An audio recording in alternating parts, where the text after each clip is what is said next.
सरकार का फैसला मुसलमानों के खिलाफ है। ताऊ ढाबे पे जब कांवड़ियों को प्याज दी गई तो वहाँ पे उन्होंने तोड़फोड़ की। एक सरकार जो प्रदेश में राज्य कर रही है वो इतना राइट नहीं रखती कि किसी को उसकी पहचान उजागर करने के लिए कहा जाए। कहीं ना कहीं योगी सरकार के इस फैसले से कांवड़ियों को बढ़ावा मिल रहा था, वो ज्यादा ही अफरा तफरी करने लगे थे। कभी किसी मुस्लिम के द्वारा कोई किसी कांवड़े की भावना को आहत किया गया हो, ऐसा नहीं सुनने को मिला। चालक ने बताया कि मैंने जो अपने 3 कर्मचारी थे जो मोमडन थे उन्हें निकाला है और उनसे कहा गया है कि आप सावन के बाद दोबारा आइएगा। कांवड़िए अक्सर ऐसा कर जाते हैं कि वो जरा सी बात है आपस में भी लड़ जाते हैं। कांवड़िया कांवड़ लेकर जा रहा है और रास्ते में वो थक चुका है और उसे मुसलमान की कोई दुकान दिखे, क्या वो मुसलमान की दुकान से पानी लेकर नहीं पिएगा? सावन का पावन महीना शुरू हो चुका है।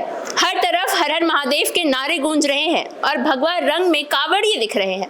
इसी के साथ जब हमें ये खबर सुनाई दी थी कि योगी आदित्यनाथ ने ऐसा फरमान जारी किया है कि हर दुकान पे उसके नाम, उसके ओनर का नाम तख्ती पर लिख के टांगा जाए ताकि पता चल सके कि कौन सी दुकान मुसलमान की है, कौन सी दुकान हिंदुओं की है, ताकि कांवड़ियों को कांवड़ यात्रा में जाने के लिए आसानी हो। इसी पे आज हम चर्चा करेंगे। हमारे साथ है हिमांशु जी। हम इनसे बात करेंगे कि देखिए 3 राज्यों के साथ ऐसा हुआ है, 3 राज्यों में ये फरमान जारी हुआ है, उत्तराखंड, मध्य प्रदेश और उत्तर प्रदेश, और अब सुप्रीम कोर्ट ने इन आदेशों पर रोक लगा दी है। तो आप इस पे आपकी क्या राय है इस पे? हाँ बिल्कुल, पहले तो सभी को सावन के पहले सोमवार की हार्दिक शुभकामनाएं। महादेव सबको खुशी दे, सबके घर में शांति हो। समीक्षा भी खबर यह है कि सुप्रीम कोर्ट ने जो योगी सरकार का फरमान था उस पर स्टे लगा दिया है, जिसके बाद अब इस मामले की सुनवाई 26 तारीख को की जाएगी। सुप्रीम कोर्ट ने कहा है कि किसी भी दुकानदार को अपना नाम बताना नहीं है, उसे बस इतना क्लियर करना है कि जो वो ढाबे पर खाना बेच रहा है वो शाकाहारी है या मांसाहारी। उसे केवल इतना ही रखना है कि यदि कोई कांवड़िया उसके पास आता है तो उसे वो ये बताए कि हमारे ढाबे पे इस तरह का खाना मिलेगा और वो अपनी फिर इच्छा अनुसार खाना जो उसे खाना है वो ऑर्डर करे। हालांकि मतलब कांवड़ियों के समय पे तो खाली ओनली शाकाहारी खाना ही चलेगा, नॉनवेज का तो कोई सवाल ही नहीं होता। क्योंकि अभी हमने खबर भी देखी थी कि ताऊ ढाबे पे जब कांवड़ियों को प्याज दी गई तो वहाँ पे उन्होंने तोड़फोड़ की, और कल भी हमने देखा कि मुरादाबाद में भी तोड़फोड़ की गई है। कहीं ना कहीं योगी सरकार के इस फैसले से कांवड़ियों को बढ़ावा मिल रहा था, वो ज्यादा ही अफरा तफरी करने लगे थे, जो बिल्कुल ही गलत था।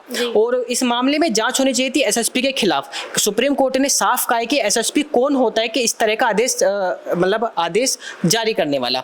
एसएसपी को कोई अधिकार नहीं है कि वो जिले में इस तरह का कोई फरमान जारी करे। या तो एसएसपी ने योगी के सामने अपना नंबर बढ़ाने के लिए ऐसा फरमान जारी किया था, जिसके बाद जब बवाल हुआ तो योगी सरकार खुद सामने आई और उसने 2 दिन बाद सभी जिलों में ये नियम लागू कर दिया कि ऐसे ऐसे ढाबा संचालकों को अपनी पहचान बतानी है। फिर उत्तराखंड में भी, मध्य प्रदेश में भी सरकार ने ये नियम लागू किया। लेकिन अब फिलहाल सुप्रीम कोर्ट ने अच्छा वो सुनाते हुए इस पर रोक लगा दी गई है। विपक्ष सुप्रीम कोर्ट के इस फैसले से काफी खुश है। जी, हमारे साथ एक और हमारे सहयोगी हैं, हम इनसे भी बात करेंगे कि सर देखिए अब तक तो सिर्फ योगी आदित्यनाथ थे, उसके बाद 2 और प्रदेशों के चीफ मिनिस्टर्स ने इसी की तर्ज पे ये जारी कर दिया कि उन्हें भी अपने अपने राज्यों में जितने भी जो ठेले वगैरह के हैं या फिर रेस्टोरेंट चला रहे हैं उन्हें अपना नाम लिखना पड़ेगा। तो आपकी इस पे क्या राय है? फिलहाल तो सुप्रीम कोर्ट ने इस पे रोक लगा दी है, 26 को इसकी वापस से सुनवाई होगी। आप क्या एक्सपेक्ट कर रहे हैं, क्या सुप्रीम कोर्ट इसके आदेश में बयान जारी करेगी? नहीं, इसमें सुप्रीम कोर्ट ने जो अभी आदेश दिया है, रोक लगाई है, वो अपनी जगह बिल्कुल सही है। क्योंकि ये एक तरफा फैसला था बगैर किसी पूरी तरह से जो भावनाएं हैं, एक तरफ कांवड़ियाँ हैं, उनकी भावनाएं हैं, उनका आस्था है, उनके पूज्य जो भगवान शिव की उनके प्रति भावना है वो सारी है, और एक तरफ वो दुकानदार भी हैं जो इस देश के नागरिक हैं और इस देश के संविधान ने उन्हें अधिकार दिया है कि वो जैसे चाहे रह सकते हैं। तो एक सरकार जो प्रदेश में राज्य कर रही है वो इतना राइट नहीं रखती कि किसी को उसकी पहचान उजागर करने के लिए कहा जाए। जी ठीक है। अच्छा, एक चीज़ और मैं बता दूं आपको कि कांवड़ यात्रा पे मैं जा चुका हूँ, तो मैंने इसमें पूरे रास्ते में देखा है कि बहुत बड़ी तादाद में मुस्लिम समुदाय के लोग भी पूरा ख्याल रखते हैं कि किसी कांवड़िए को उनकी किसी बात से कोई ठेस ना पहुंचे, कोई उनकी भावना आहत ना हो। और जहाँ तक आस्था की और मुख्यमंत्री योगी आदित्यनाथ ने जिस परिप्रेक्ष्य में ये सारी आदेश लागू किए थे उनकी बात करें तो वो सिर्फ एक आस्था का मैटर था। ठीक है, उन्होंने केवल कांवड़ मार्ग पे इस चीज़ को लेकर के कहा था, लेकिन इसे एक राजनीतिक मुद्दा बनाते हुए विपक्ष ने जिस तरह से उठाया और कोर्ट तक पहुँचे, वो बिल्कुल राजनीति से प्रेरित है। उसका तो मैं इस बारे में कुछ जिक्र नहीं करूँगा, लेकिन हाँ, आस्था के मामले में जो भावनाएं दोनों पक्ष की रही हैं हमेशा, कांवड़ियों की भी और उनकी भी, तो वो हमेशा बिल्कुल नेगेटिव और पॉजिटिव के बीच का जो एक रास्ता होता है ना, वो रहा है बैलेंस वाला जी। कभी किसी मुस्लिम के द्वारा कोई किसी कांवड़िए की भावना को आहत किया गया हो, ऐसा नहीं सुनने को मिला। जी। हाँ, कांवड़िए अक्सर ऐसा कर जाते हैं कि वो जरा सी बात पे आपस में भी लड़ जाते हैं और कुछ चीज़ें जो उनको कम से कम धर्म के रास्ते पे चलते हुए नहीं करनी चाहिए वो भी कर जाते हैं। हो जाती हैं गलतियाँ, मैं ये नहीं कह रहा हूँ कि वो गलत करते हैं, लेकिन ठीक है, अभी जो सुप्रीम कोर्ट ने रोक लगाई है, ये भी अपने आप में कहीं ना कहीं बहुत सारे लोगों की जो भावनाएं हैं उनको राहत देगा और प्रसन्नता होगी। जी देखिए, इस आदेश के साथ एक और न्यूज़ आई थी कि जो कांवड़िए हैं उन्हें साथ में त्रिशूल या भाला लेके चलने के लिए अब अनुमति नहीं है, तो इस पे आप क्या सोचते हैं? देखिए, कांवड़ लाने के पीछे क्या उद्देश्य है? कांवड़ मेन क्या है कि हमें गंगा जल उठाना होता है और गंगा जल को ले जा करके अपने शहर में, अपने उस मंदिर में हमें चढ़ाना होता है जहाँ के लिए हम वहाँ से संकल्प लेके चलते हैं। ठीक है, तो इस पूरे प्रकरण में कहीं भी भाले की, त्रिशूल की या लाठी की, डंडे की आवश्यकता नहीं होती है। राह चलते हुए कई बार पैर थक जाते हैं तो एक छोटे से लकड़ी के सहारे की जरूरत पड़ती है, उसके लिए लकड़ी को लेकर के चला जा सकता है जी। लेकिन ये तो अनुचित ही है। अगर ये रोक लगाई गई है तो मैं समझता हूँ अच्छा हुआ। जी देखिए, एक ऐसी खबर भी आई थी कि मुजफ्फरनगर के रास्ते में एक ढाबा है, वहां से पुलिसकर्मियों ने उस ढाबे के ओनर को कह के 3 मुस्लिम जो वहां काम करते थे व्यक्ति, उन्हें वहां से निकलवा दिया गया था क्योंकि वो होटल कावड़ रास्ते के बीच में आ रहा था। तो इस पर आप क्या कहना चाहेंगे कि अगर ऐसे जो पक्षबाजी हो रही है कि आप मुसलमानों को वहां से हटा रहे हैं और ऐसे आदेश जारी कर रहे हैं, एज अ चीफ मिनिस्टर, एक आप स्टेट के हेड हैं, तो आपको क्या लगता है कि एक हेड को कुछ ऐसा पक्ष लेकर, किसी एक रिलीजन का पक्ष लेकर कोई ऐसे आदेश जारी करने चाहिए?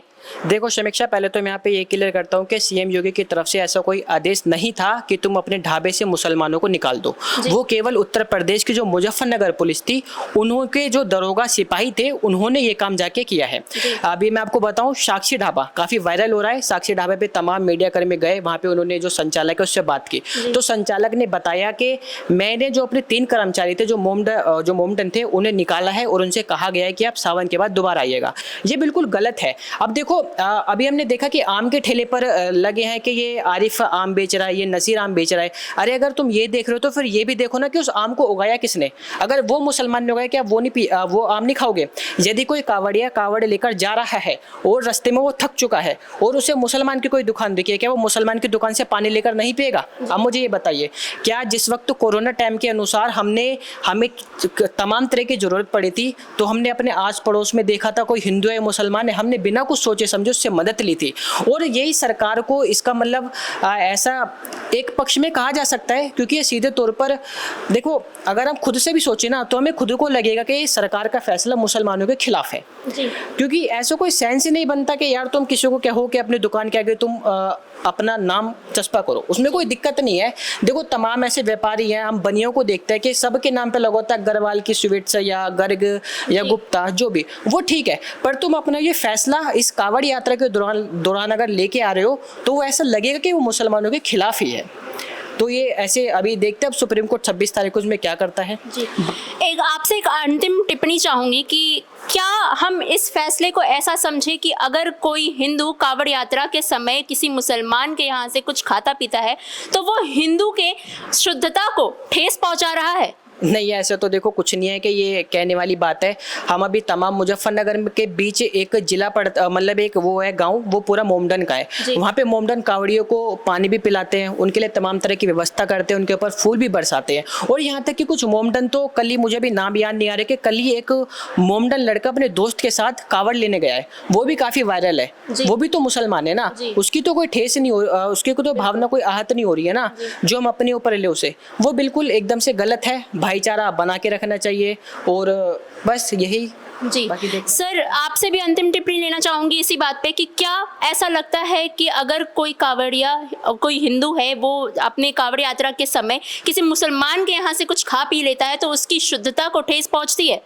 नहीं, ऐसा कुछ नहीं है। शुद्धता जो है, देखिए, सबसे समीक्षा पहले इस बात को समझने की जरूरत है कि शुद्धता है क्या। जी मैं कबीरदास जी ने कहा है कि हाथों को धोने से कुछ नहीं होता, आत्मा धुली होनी चाहिए। जी बिल्कुल। आस्था आत्मा का हमारा एक केंद्र बिंदु है जो हमारी आत्मा से निकलता है। आस्था हमारी आत्मा से निकलती है। अगर हमारी आत्मा ही शुद्ध नहीं होगी तो फिर आस्था भी शुद्ध नहीं होगी।